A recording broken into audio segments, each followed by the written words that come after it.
ఇనుమును ఎవ్వరూ నాశనం చేయలేరు. పట్టిన తుప్పే దానిని నాశనం చేస్తుంది. అలాగే మనిషిని కూడా ఎవ్వరూ నాశనం చేయలేరు.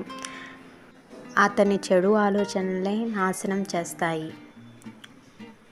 ఈ జనాలు ఎంత సులభంగా మనల్ని పొగుడుతారో అంతే సులభంగా మనల్ని నిందిస్తారు. కాబట్టి పొగడ్తలను, నిందలను పట్టించుకోకుండా శాంతంగా జీవించడానికి ప్రయత్నించాలి.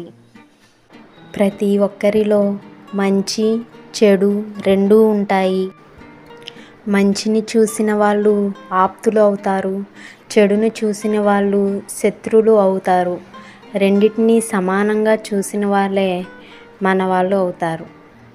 జనం దృష్టిలో మంచి చెప్పేవాడు ఎప్పుడూ చెడ్డవాడే, అలాగే చెడు చెప్పేవాడు ఎప్పుడూ మంచివాడే. ఎలాగంటే కాటు వేసే పాముకే పాలు పోస్తారు, కానీ మనకు నీడనిచ్చే చెట్టుకి కనీసం నీళ్లు కూడా పోయరు. ఇదే నేటి స్థితి.